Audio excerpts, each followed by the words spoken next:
Hola chicas y chicos, ¿cómo están? En esta oportunidad vamos a hacer un breve resumen de los tres textos que hemos visto en las clases anteriores, que se titulan Control de convencionalidad, Acceso a la justicia y Convención sobre los derechos de las personas con discapacidad.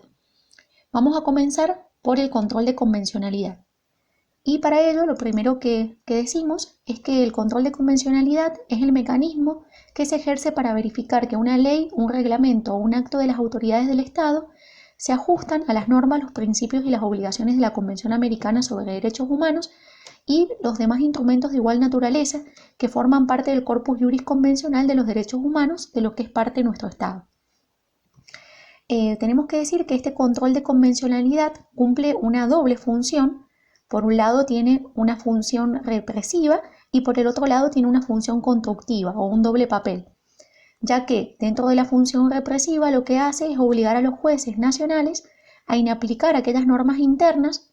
que sean opuestas al referido pacto y a la interpretación que sobre dicho pacto ha realizado la Corte Interamericana de Derechos Humanos. Y por el otro lado, desde el papel constructivo, obliga a interpretar ese derecho doméstico, es decir, el derecho interno, de conformidad al pacto y a su interpretación por la Corte Interamericana. El fundamento de fondo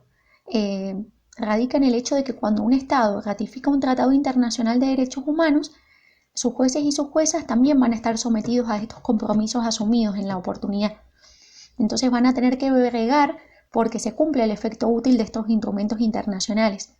Y en el caso de que una norma del derecho interno o el de derecho doméstico no esté conforme con lo establecido en estos instrumentos internacionales, puede declarar la inconvencionalidad de dicha norma o de dicha disposición. Ahora vamos a ver específicamente cuál es el impacto interno que tienen estas convenciones, tanto la Convención Americana de Derechos Humanos y demás tratados en nuestro régimen interno. Entonces vamos a ver que los órganos del Poder Judicial de cada Estado parte en la Convención Americana deben conocer a fondo y aplicar debidamente no solo el derecho constitucional, sino que también tienen que aplicar el derecho internacional de los derechos humanos. Y lo que tienen que hacer es ejercer ex officio, es decir, sin necesitar de una petición de parte, el control tanto de constitucionalidad como de convencionalidad. Tomados en conjunto,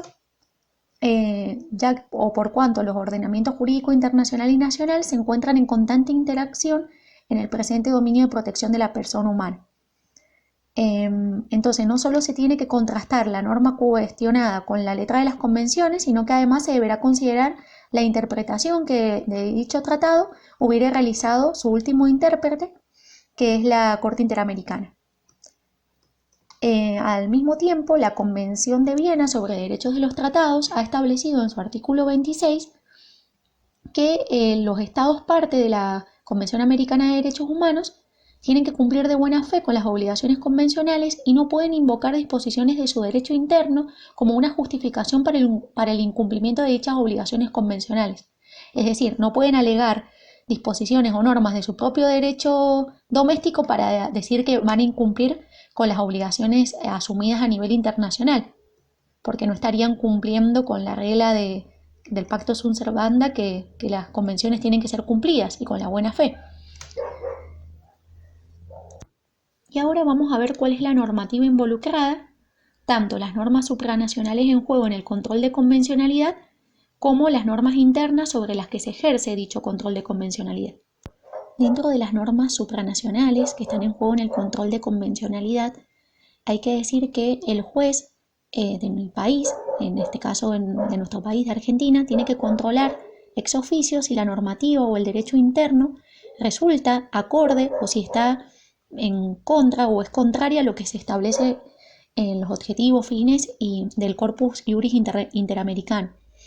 Y para ello va a ser como una comparación o una equiparación, un análisis de la norma interna comparándola con el corpus juris interamericano. Entonces, ¿cuáles son esas normas internacionales que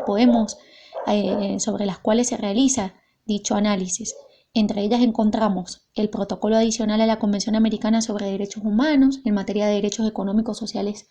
y culturales, el protocolo de San Salvador, el protocolo a la Convención Americana sobre Derechos Humanos relativo a la abolición de la pena de muerte, entre otros.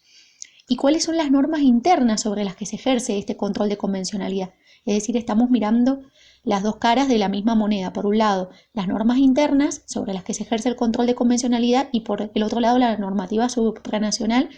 sobre la cual se realiza la comparación para ver si nosotros en nuestro derecho interno estamos teniendo una legislación interna compatible con lo establecido en estas normas supranacionales. Entonces ahora nos vamos a las normas internas sobre las que se ejerce este control de convencionalidad. Y hay que decir que la Convención Americana sobre los Derechos Humanos ha establecido en su artículo 1, inciso 1, que los Estados parte en esta convención se comprometen a respetar los derechos y las libertades reconocidos en ella y a garantizar su libre y pleno ejercicio a toda persona que esté sujeta a su jurisdicción, sin discriminación alguna. Y en su artículo 2 establece el deber de adoptar disposiciones de derecho interno en los siguientes términos. Si el ejercicio de los derechos y libertades mencionados en el artículo 1 no estuviera ya garantizado por disposiciones legislativas o de otro carácter, los Estados partes se comprometen a adoptar, con arreglo a sus procedimientos constitucionales y a las disposiciones de esta Convención, las medidas legislativas o de otro carácter que fueran necesarias para hacer efectivos tales derechos y libertades. En función de lo dicho en estos dos artículos, vemos que el Estado asume la obligación de adecuar todas sus normas de derecho interno a la Convención y a los demás tratados de derechos humanos, y que cuando alguna normativa no garantice debidamente las libertades fundamentales que están enunciadas por el derecho internacional, el Estado tiene que adecuarlas, modificarlas, suprimirlas o adoptar las que corresponda.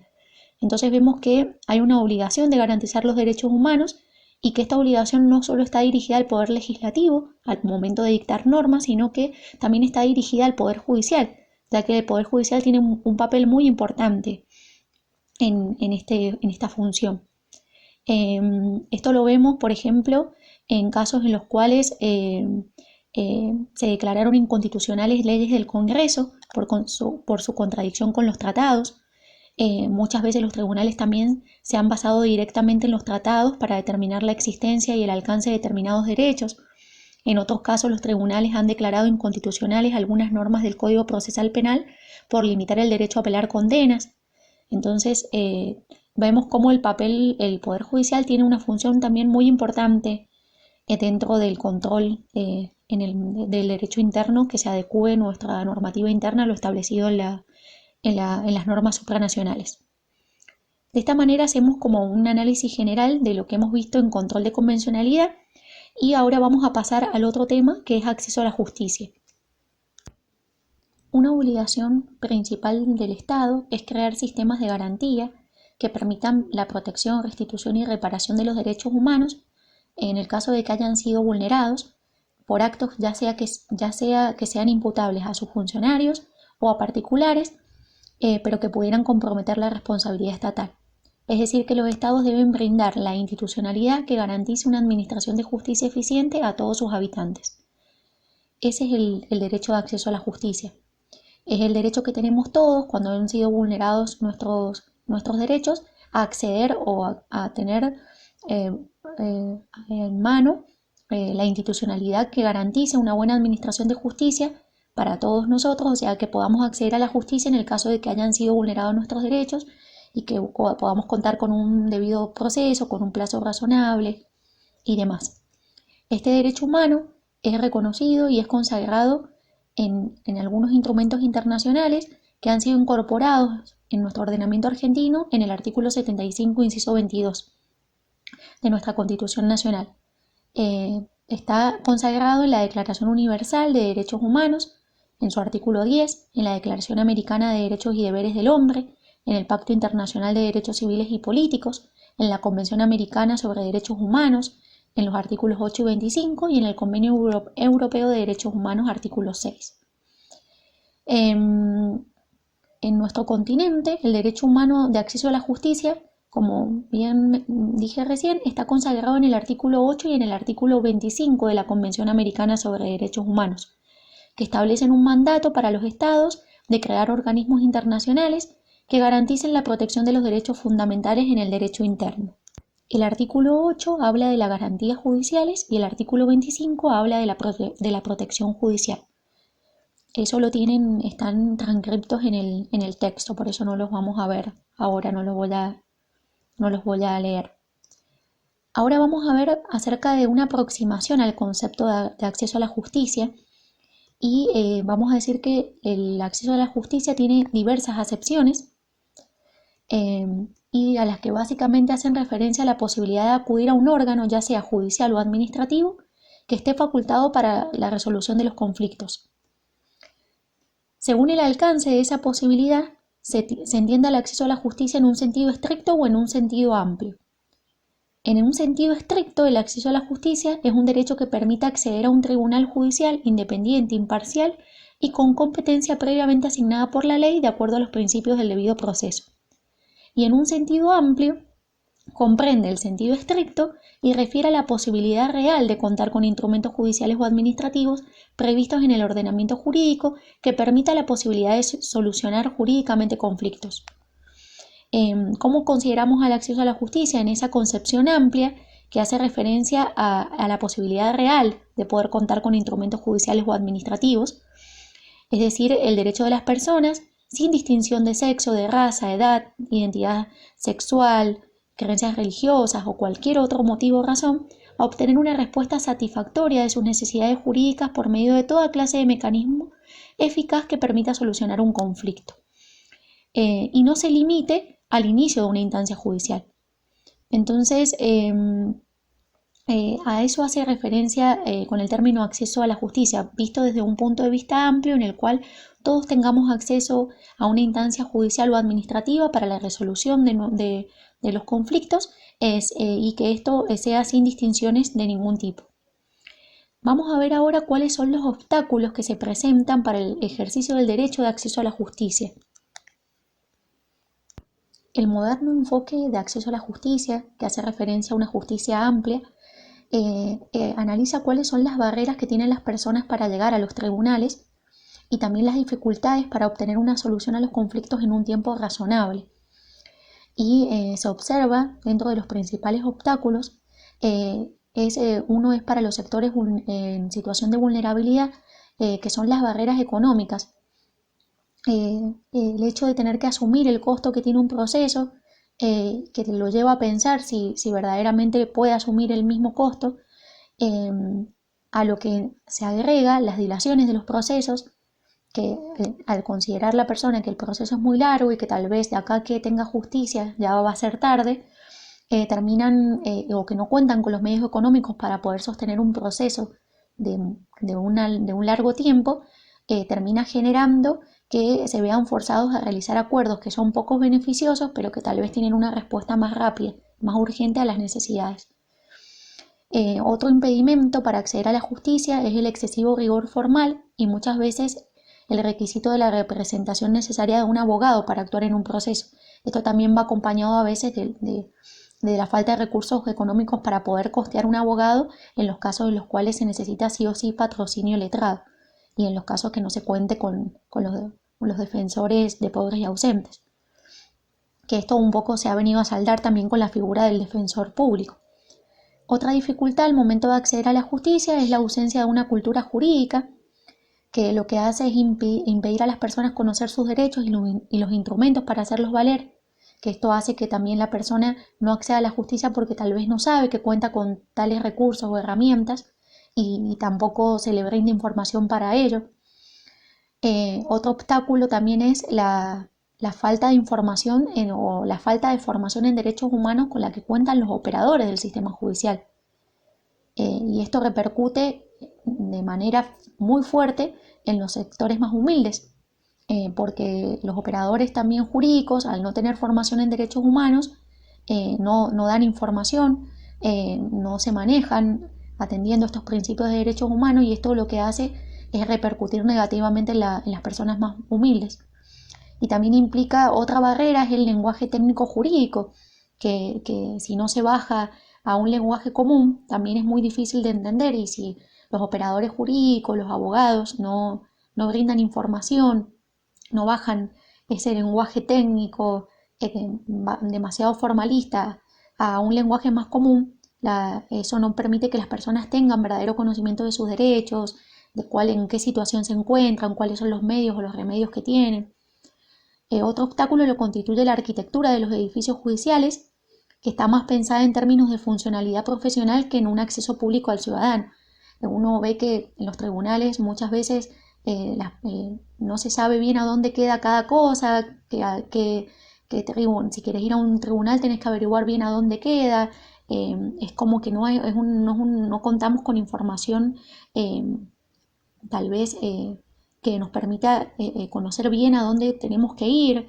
Otro de los temas es la ubicación de los tribunales, que dificulta el acceso de la población alejada de los principales centros urbanos, porque, por ejemplo, la mayoría de los tribunales acá están en capital, entonces personas que vienen de lugares más alejados se les hace todavía más difícil acceder. Bueno, todas estas son barreras que lo que hacen es obstaculizar el derecho de acceso a la justicia y que se tienen que implementar mecanismos y medidas para que estas barreras dejen de estar, que dejen de existir. En Mendoza se han aplicado varias medidas para intentar hacer caer estas barreras, pero todavía hay mucho por hacer. Por último, y para terminar con este tema, vamos a ver el acceso a la justicia en la República Argentina. Y hay que decir que la Suprema Corte de Justicia de la provincia de Mendoza, mediante la acordada número 24.023 del 6 de febrero de 2012, adhirió a las 100 reglas de Brasilia sobre acceso a la justicia de las personas en condición de vulnerabilidad. Estas reglas de Brasilia contienen 3 aspectos importantes a tener en cuenta como operadores de justicia respecto del acceso a la justicia. En primer lugar, establece la garantía del debido proceso, es decir, un proceso justo y la tutela efectiva cuando ha sido violado un derecho humano fundamental. En segundo lugar, establece la necesidad de generar acciones positivas por parte del Estado a los fines de evitar barreras que permitan acceder a los derechos fundamentales, y esto puede ser de índole económico, social, cultural, educativo, etc. Y en tercer lugar, las barreras que encuentren determinados grupos vulnerables para acceder a la justicia. Entonces, estos son los 3 aspectos importantes a tener en cuenta por las reglas de Brasilia y que Mendoza ha adherido a las mismas para que se logre su cumplimiento. Ahora vamos a ver cuál es el marco normativo de este derecho de acceso a la justicia en nuestro país, en la República Argentina. Entonces vamos a ver que el acceso a la justicia fue incorporado con la reforma constitucional de 1994, porque previo a ello, como nuestra Constitución Nacional ha sido de un corte liberal, tuteló derechos tales como el derecho a la vida, a la libertad, a la propiedad, pero no específicamente el derecho a acceso a la justicia. Este se vio incorporado específicamente en 1994 con todos estos tratados de derechos humanos que adquirieron jerarquía constitucional. Y vemos que específicamente el derecho de acceso a la justicia no lo encontramos expresamente contemplado en el texto constitucional, es decir, no hay en ninguna parte del texto que se diga específicamente o se hable del acceso a la justicia, pero sí podemos decir que se encuentra el acceso a la justicia de manera implícita en el principio del debido proceso, que se encuentra normado en el artículo 18 de la Constitución Nacional. Además de encontrarse implícitamente en dicho artículo, encontramos en la Constitución Nacional otros artículos que tácitamente contemplan el acceso a la justicia, como el artículo 14 de la Carta Magna. También lo encontramos en el artículo 43 de la Constitución Nacional, que es una contribución que también surgió con la reforma de 1994 y que contempla las acciones de amparo, habeas data y habeas corpus. Después también lo encontramos en el artículo 41 y 42 de la Constitución Nacional, que son artículos que tutelan los derechos de los intereses difusos y colectivos. Así que bueno, de esta manera damos por concluido el tema de acceso a la justicia y ya ingresamos al último tema que nos toca, que es la Convención Internacional sobre las Personas con Discapacidad. O para decirlo mejor, Convención sobre los Derechos de las Personas con Discapacidad. Lo primero que vamos a ver es una introducción acerca del marco teórico y jurídico de la discapacidad y de los derechos humanos. Lo primero que hay que decir es que la Argentina tiene 2 convenciones sobre discapacidad. Una que es más antigua, que es la Convención Interamericana para la Eliminación de todas las formas de discriminación contra las personas con discapacidad en el marco de la OEA, y la otra es la Convención sobre los Derechos de las Personas con Discapacidad, que es más actual, que es en el marco de la ONU. La primera, que es la Convención Interamericana para la Eliminación de todas las formas de discriminación contra las personas con discapacidad, fue suscrita en 1999 y se encuentra incorporada al derecho interno por la Ley 25.280. Tiene como objetivo central la lucha contra la discriminación a las personas con discapacidad. En cambio, o por el otro lado, porque no son opuestas, la Convención sobre Derechos de las Personas con Discapacidad de la ONU fue suscrita más recientemente, porque fue en el 2008, y se encuentra incorporada al derecho interno por la Ley 26.378. Es amplia e integral y desarrolla un nuevo paradigma de abordaje de la discapacidad, que es el llamado modelo social de la discapacidad, que vamos a ver a continuación en detalle. Con respecto a esta última convención, hay que decir que nuestro país no solo suscribió y ratificó la convención, sino que también lo hizo con respecto al protocolo facultativo. Y esto lo que posibilita es que el Estado parte pueda ser denunciado ante el órgano de vigilancia por las violaciones a los derechos de las personas con discapacidad y pueda ser juzgado por este. Ahora vamos a ver los modelos de abordaje de la discapacidad y, como dije previamente, la Convención sobre los Derechos de las Personas con Discapacidad adopta el modelo social, es decir, aquel modelo que considera que las causas que dan origen a la discapacidad no son ni religiosas ni científicas, sino que son preponderantemente sociales y que las personas con discapacidad pueden aportar a las necesidades de la comunidad en igual medida que el resto de las personas, pero siempre desde la valoración y el respeto de su condición de personas y de la diversidad. Este modelo parte de la premisa de que la discapacidad es una construcción y un modo de opresión social, y es el resultado de una sociedad que no considera ni tiene presente a las personas con discapacidad. Y a lo que apunta este modelo es a lograr o a permitir la autonomía de las personas con discapacidad para decidir respecto de su propia vida, y por ello se centra en la eliminación de cualquier tipo de barrera a los fines de brindar una adecuada equiparación de oportunidades.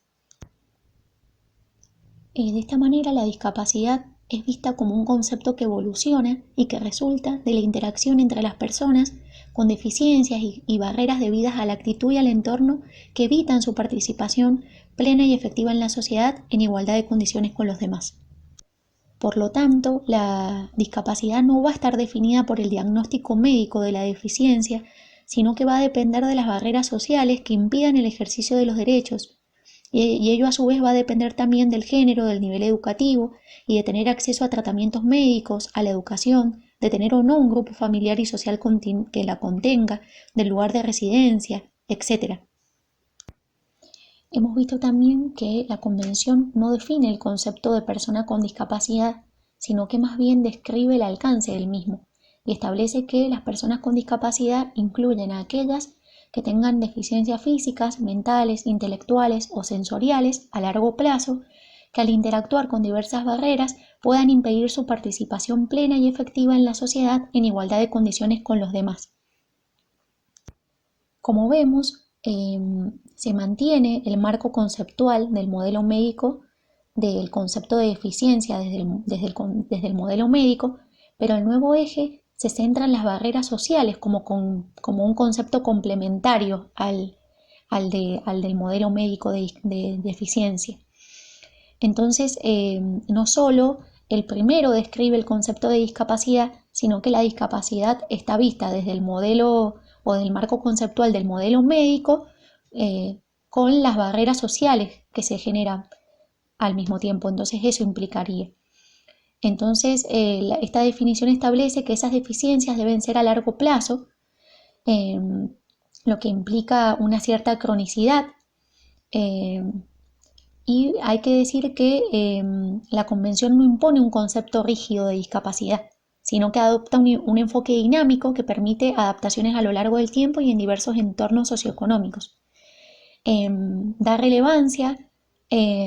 al hecho de la interacción con las diversas barreras sociales, ya sean físicas, culturales o de cualquier índole,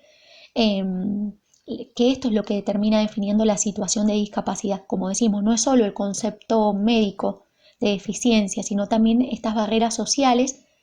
que si una vez que se rompa o que se puedan caer estas barreras sociales, o la inexistencia de estas barreras o la superación de las mismas va a conllevar a la superación de la limitación o al impedimento al menos de este modelo social de discapacidad. Es decir, terminar con esta exclusión. Vamos a ver ahora la discriminación por motivos de discapacidad. Bueno, acá la Convención Interamericana para la Eliminación de todas las formas de discriminación contra las personas con discapacidad, que es de 1999, ya define, como lo hace la Convención sobre los derechos de las personas con discapacidad en el marco de la ONU. O sea, ambas definen de la misma manera lo que se entiende por discriminación por motivos de discapacidad.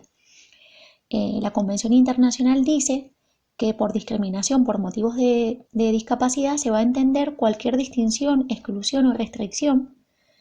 por motivos de discapacidad que tenga el propósito o el efecto de obstaculizar o dejar sin efecto el reconocimiento, goce o ejercicio en igualdad de condiciones de todos los derechos humanos y libertades fundamentales en los ámbitos político, económico, social, cultural, civil o de otro tipo, y se incluyen todas las formas de discriminación, entre ellas la denegación de ajustes razonables. Lo importante de esta convención, o lo interesante, mejor dicho, es que incorpora este último concepto de negación de ajustes razonables. ¿Qué quiere decir esto de los ajustes razonables? Está consagrado o está definido en el artículo 2, cuando dice que se entenderán por ajustes razonables las modificaciones y adaptaciones necesarias y adecuadas que no impongan una carga desproporcionada o indebida cuando se requiere en un caso particular para garantizar a las personas con discapacidad el goce o ejercicio en igualdad de condiciones con las demás de todos los derechos humanos y libertades fundamentales. Hay que decir que esta institución de los ajustes razonables, que surge de la Convención sobre los Derechos de las Personas con Discapacidad, lleva en sí misma su propio límite, porque hace referencia a que no todos los ajustes van a ser obligatorios, sino que la Convención dice que son solo aquellos que sean razonables. Es decir, que las personas con discapacidad pueden precisar de ciertas adaptaciones o adecuaciones específicas del entorno para hacer posible el acceso o el ejercicio de sus derechos en condiciones de igualdad. Pero no todas estas eventuales adaptaciones van a terminar siendo jurídicamente obligatorias, por más justas que resulten, sino únicamente aquellas que sean razonables. Es decir, que tienen que pasar por este test también de razonabilidad para que sean obligatorias. Por ejemplo, un caso de ajuste razonable para permitir el acceso a las personas con discapacidad es el instalar una rampa en un lugar donde existe una barrera como una escalera, el hecho de diseñar para que pueda ser utilizado por todos. Por ejemplo, la propuesta que había de que en las plazas hubiesen juegos en los cuales pudieran también, a los que también pudieran jugar personas con discapacidad, o sea, que contasen con esa inclusión, que hoy en día hay muy pocas plazas que sean adaptables. Bueno, todo esto hace referencia a estos ajustes razonables. Y ahora vamos a ver cuáles son los principios generales de la Convención, y después vamos a ver cómo trata la educación la Convención para terminar este tema. Entonces vamos a los principios generales de la Convención. Vamos a ver que la Convención enumera una serie de principios generales en el artículo 3 de la misma que van a formar el fundamento de esta Convención. Siguiendo a Dworkin, decimos que los principios él los define en sentido genérico como todo el conjunto de estándares que no son normas. Así, en función de este concepto, o habiendo visto este concepto, vamos a ver cuáles son los principios que han sido incorporados en dicho artículo 3. Entre ellos encontramos el respeto de la dignidad inherente, la autonomía individual, incluida la libertad de tomar las propias decisiones y la independencia de las personas, la no discriminación, la participación e inclusión plenas y efectivas en la sociedad, el respeto por la diferencia y la aceptación de las personas con discapacidad como parte de la diversidad y la condición humana, la igualdad de oportunidades, la accesibilidad, la igualdad entre el hombre y la mujer, el respeto a la evolución de las facultades de los niños y las niñas con discapacidad y de su derecho a preservar su identidad. Entonces, todos estos son los principios generales en los que se funda dicha convención. Y por último, vamos a ver, como les adelanté, educación, el tema de educación. Y vamos a ver que la convención toma una postura concreta y específica en cuanto a la educación en su artículo 24, en el cual establece que los Estados parte reconocen el derecho de las personas con discapacidad a la educación, con miras a hacer efectivo este derecho sin discriminación y sobre la base de la igualdad de oportunidades. Los Estados partes van a asegurar un sistema de educación inclusivo a todos los niveles, así como la enseñanza a lo largo de la vida. Entonces se persigue un objetivo, que es hacer posible que las personas con discapacidad participen de manera efectiva en una sociedad libre, sobre todo en una temática tan particular como es el acceso a la educación. De esta manera, los Estados parte tienen que asegurar que las personas con discapacidad no queden excluidas del sistema general de educación por motivos de discapacidad y que de esta manera puedan acceder a una educación primaria, secundaria, inclusiva, de calidad y gratuita, en igualdad de condiciones con los demás,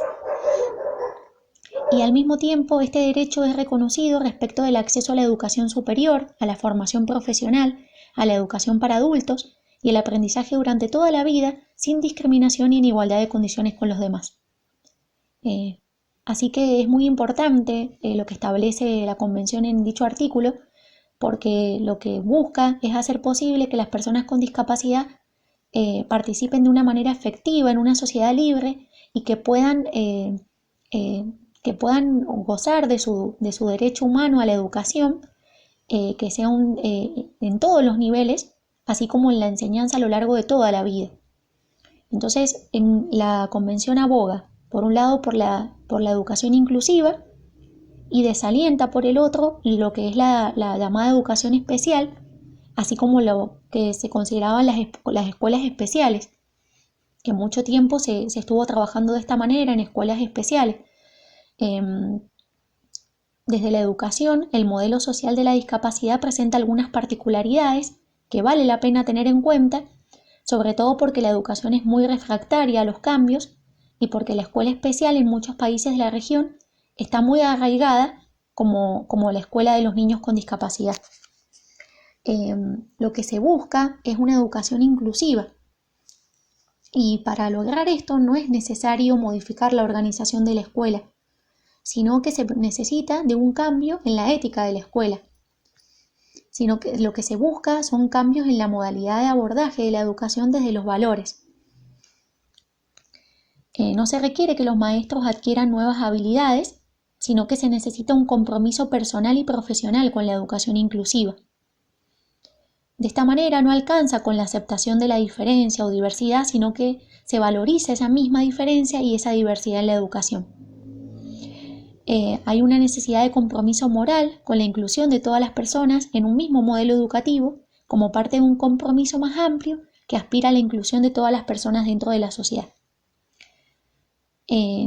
La verdad que es muy, muy interesante y bueno, estamos avanzando, pero todavía nos queda mucho camino por delante. Bueno, les agradezco su participación. Si quedan dudas las podemos ver en la clase siguiente y bueno, nos vemos en la clase que viene. Gracias a todos por su participación. Saludos.